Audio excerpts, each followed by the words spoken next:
Welcome back to my channel, folks. Today, we're going to talk about the so-called economic recovery in Japan, or should I say, the barely breathing, government-hype delusion of recovery. We've been bombarded with optimistic headlines over the last few days, GDP up 0.9% in Q3. Inflation cooling off. Consumer spending resilient. And yet, beneath the surface, if you dig into the meat of the data, what do we really see? A crisis brewing like an ill-prepared ramen bowl, simmering and threatening to boil over if we don't take a closer, more critical look. Let's start with some cold, hard facts. We got the good news, right? Japan's Q3 GDP growth came in at an annualized rate of 0.9%, just a tad higher than the initial estimate of 0.7%. Woohoo! Break out the sake, right? No, hold your cups, folks. Let's break this down for what it really is, lackluster growth that does nothing to mask the deeper structural problems Japan is facing. What does 0.9% annualized really mean? This is essentially a glorified figure that, when stripped down quarter by quarter, translates into a smidgen of quarterly progress. Japan's real GDP is now standing at 558.5 trillion yen, $3.6 trillion, in Q3, still below last year's second quarter peak. Most countries, especially in a post-pandemic world, are roaring back. But Japan? With what should be a wind at its back, strong demand post-COVID, tourism influx, and incentives to spend, still can't even touch its previous high watermark in a meaningful way. And don't forget about the darling of all governments struggling to boost GDP, the weak yen. Typically, a weak currency boosts exports, making a country's goods cheaper on global markets. It's an old economic playbook that worked in the past decades: let the yen fall, mop up export gains, and sail on economic optimism. Sounds good, right? Well, think again. The yen has been in freefall all year, slipping to 156.50 yen per US dollar after the Q3 GDP numbers were released. And sure, exports have technically risen, but guess what? The weak yen is no longer the blessing it used to be. Import costs for raw materials, food, and energy are killing domestic consumers like never before. Inflation, imported inflation, that is, has been above the BOJ's 2% target for months on end. Despite wage increases, most of what Japan is earning through exports is being eaten away by rising import costs. While it's true that businesses have managed to pass on some price hikes to consumers, it's not like households are flush with cash. Real wage growth? Non-existent. The government's talk about nominal wage growth is like serving us a bowl of udon without the broth. It's flavorless, and frankly, quite insulting. One of the really disturbing aspects of this growth story is the narrative around consumer spending. The pundits, economists, everyone is making a big fuss out of the 0.9% quarterly increase in consumer spending. According to them, people are spending on cars, food, and mobile phones. So the Japanese consumer is doing just fine, right?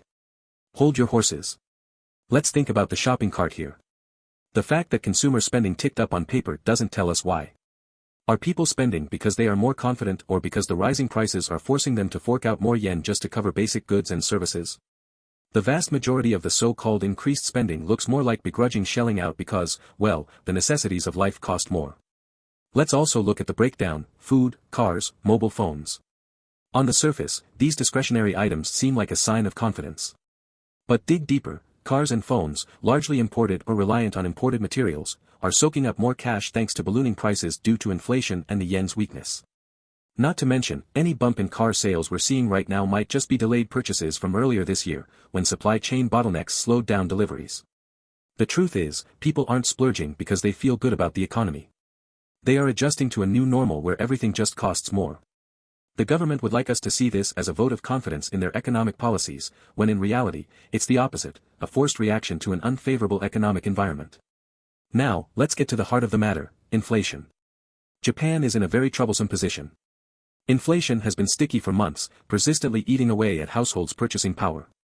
The central bank has kept rates ultra low in the past to try to coax inflation higher after years of stagnation, but now that inflation is here, it's not the mild, pleasant variety we hoped for.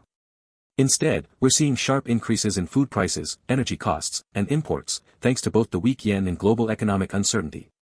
But here's the thing: nominal wages have indeed risen, but real wages adjusted for inflation, are lagging. Every bit of wage growth ordinary workers get is gobbled up by the rising prices they are contending with weekly in supermarkets. So, while Rakuten Securities chief economist says things like, consumer spending is firming up, they're conveniently forgetting that this so-called firming is really just a spending treadmill. People are sprinting just to stay in the same place, financially speaking. The government and the Bank of Japan, BOJ, are stuck between a proverbial rock and a hard place. They want to support inflation to a manageable degree without letting it spiral out of control, while at the same time boost economic output. Yet, all we're seeing is stagflation creeping in, rising prices combined with an economy that's growing far too slowly to justify the squeeze being placed on consumers. Let's talk about Prime Minister Shigeru Ishiba, who's under a growing mountain of pressure after last month's election losses. The ruling coalition no longer holds the type of unchallenged majority it once did, and the economic mismanagement is a big part of the discontent among voters. So what's the plan? You guessed it, more stimulus. The government is set to announce a 13 trillion yen plus package shortly, including cash handouts and childcare allowances. This stimulus is primarily aimed at cushioning the blow of rising living costs, but let's face it, the measures are band-aids covering deep structural wounds. Sure, 13 trillion yen sounds like a chunk of change, but it's barely enough to cover the gaping budget hole, let alone fix the deeper problems in Japan's economy. Think about it, childcare allowances and cash handouts may ease household spending pressures slightly in the short term, but they do little to correct the more entrenched problems. Where's the real effort to boost productivity in key growth sectors? Where are the long-term fiscal policies designed to prepare Japan for a more sustainable future? The stimulus package is a hurried attempt to throw money at discontented voters while sidestepping tough long-term decisions, like tackling pension reform, wage stagnation, or workforce participation. So now, we have the Bank of Japan, BOJ, quietly testing the waters for interest rate hikes. After years of super loose money policies, the BOJ has cut back on its massive stimulus program, and there have been murmurs that a rate hike could be in store as early as December or January. Let's just take a minute to reflect, why now? The reality is, inflation is forcing their hand. With consumer prices pushing upward for months, they're betting that this nominal consumer resilience can hold out longer in the face of rate hikes. But here's my point. Inflation is still outpacing wage growth, and higher borrowing costs could further weigh on household finances if rates are raised before wage increases structurally settle in. When central banks hike rates, consumer borrowing costs go up, car loans become more expensive, mortgages stretch household budgets even thinner, and business investments dry up. In an economy as precariously balanced as Japan's, just a modest hike in rates might choke whatever thin threads of growth remain. That said, a majority of economists surveyed by Bloomberg are still cautiously optimistic that the BOJ could pull this off. Many believe rate hikes are necessary for Japan's long-term stability, particularly in the face of global uncertainty, mostly fueled by geopolitical tensions such as China's stumbling recovery and U.S. trade threats under Trump's recent win in the American elections. It creates fear that the window for normalizing policies is shrinking. While all of this is happening internally, Japan's standing in the global economic hierarchy continues to slip. Earlier this year, it fell to fourth place in global rankings as an economic powerhouse, losing its coveted third spot to Germany. The weak yen is both a symptom and a cause of this larger decline, dimming Japan's significance on the world stage. Japan's economy in dollar terms has shrunk because of currency depreciation. When we talk about 562.9 trillion yen as the peak in 2022, it doesn't match up internationally anymore, because Japan's currency has lost so much value against major currencies like the US dollar. This isn't just a theoretical issue, it has real-world implications. Think about Japan's ability to attract foreign investment, maintain its level of influence in trade negotiations, or even just retain the purchasing power of its citizens when buying foreign goods. All of this becomes severely compromised when the yen weakens as dramatically as it has. Let's dig deeper into the weak yen issue and its effect on trade and Japan's global competitiveness. Japan has long been an export-driven economy. For nearly 5 decades, the Japanese industrial complex, driven by giants like Toyota, Sony, and Mitsubishi, thrived on sending goods across the globe, dominating markets in everything from automobiles to electronics. A weaker yen should, in theory, bolster this export sector by making Japanese goods cheaper and more competitive abroad. However, that's not what we're seeing anymore. Why? Because Japan's industrial landscape is no longer heavily dependent on just exporting physical goods. High-tech services, intellectual property, and value-added sectors like robotics, software, and financial services have become more important over time. To foreign consumers, Japan's weakened global currency has not necessarily increased their appetite for Japanese goods, particularly as global markets, especially in Europe and North America, shift away from traditional heavy industry towards high-tech services, digital economies, and greener energy. Furthermore, global demand is weakening. China, one of Japan's key export markets, is struggling to regain its footing after aggressive stimulus efforts. The United States, under Trump's post-election agenda, has rattled global markets with promises of wider protectionism and trade restrictions, particularly targeting countries like Japan. Trump's infamous America First policies and history with imposing tariffs during his first term created ripple effects throughout the global trade system. Already fragile from geopolitical tensions and trade wars, Japan feels the squeeze from reduced demand across its traditional export markets. Meanwhile, import costs are skyrocketing due to the weak yen, as Japan imports a significant portion of its energy, oil, coal, and gas, as well as raw materials and food. Everyday goods in Japan are mostly imported, and the inflated cost of these essentials due to the weak yen has effectively nullified any benefits stemming from its export gains. The nation's import bill is rising faster than its export revenues, leading to a trade deficit. This is noteworthy since Japan was previously one of the largest trade surplus countries before 2011. In essence, the weak yen is no longer the net positive policy lever it used to be for Japan's economy. It's a double-edged sword, cutting into consumers' wallets and driving up costs for businesses that rely on importing goods and raw materials. Sure, a weak currency can stimulate exports, but Japan's rapidly aging population and global shifts away from physical goods mean that the old model of export-led growth is struggling within today's context. Speaking of the population, let's not forget Japan's demographic crisis. An aging population is probably the biggest unsolved economic riddle Japan faces, and it's increasingly becoming an existential issue for the country's economy. The birth rate is plummeting while the country's elderly live longer, placing a tremendous amount of pressure on the working population to keep the country moving forward. Why does demographic decline worsen the economic picture? Here's the brutal reality: every year, Japan's working population shrinks while its retirees increase, ballooning pensions and social security costs. This creates a double burden for Japan's fiscal health. The more pensions the government needs to pay out, the more it must pull from its tax revenues, but these revenues are drying up too, as fewer people are left in the working age bracket. This vicious cycle of fewer workers and more retirees also has a major impact on consumer demand.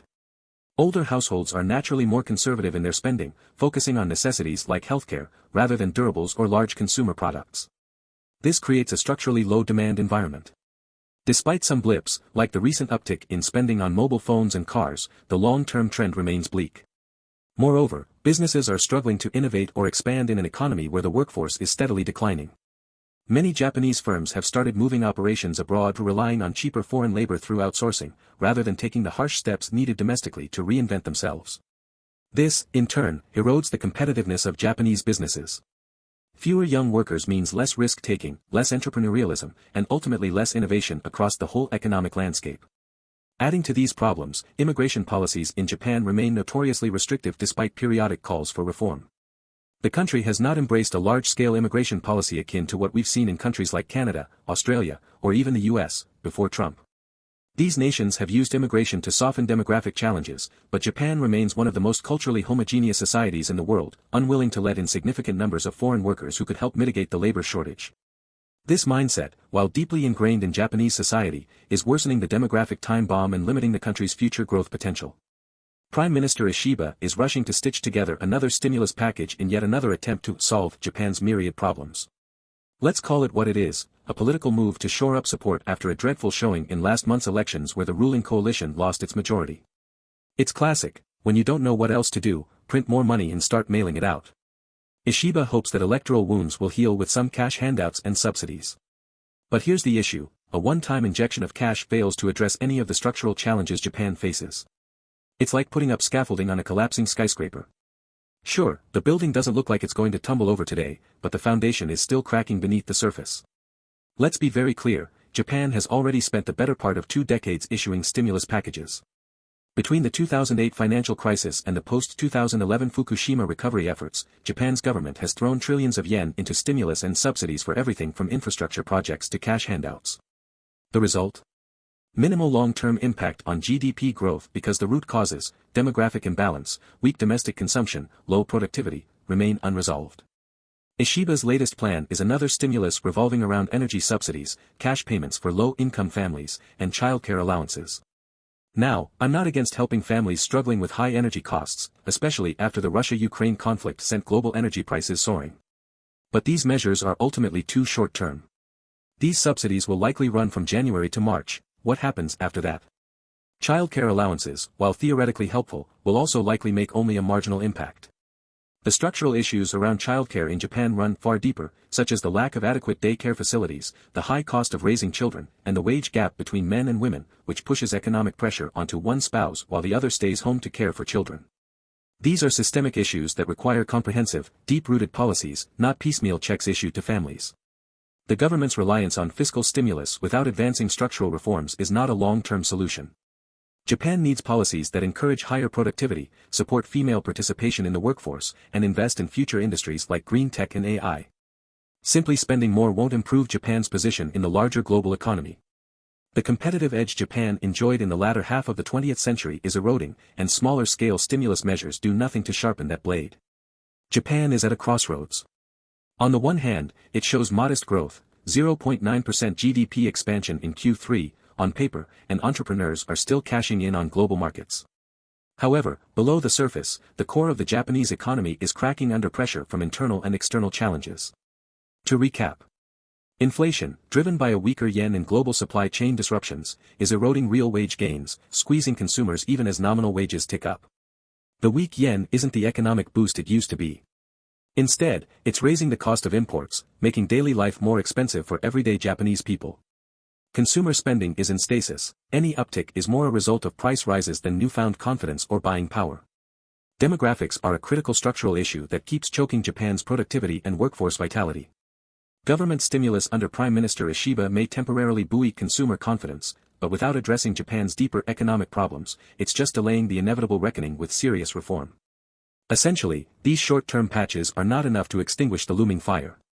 What Japan needs is a bold long-term vision, a revisiting of the fundamental structures that uphold its economy, revitalizing industrial policy, embracing new tech sectors, and finding solutions to its chronic demographic challenges. Without this, Japan risks slipping even further down the global rankings and becoming increasingly irrelevant in the international arena. Let me know what you think, folks. Does Japan have a path out of this economic trap, or are we just witnessing the prolonged decline of once third largest economy in the world? Let me know in the comments, and don't forget to like, share, and subscribe if you want to stay updated on more hard-hitting economic analysis.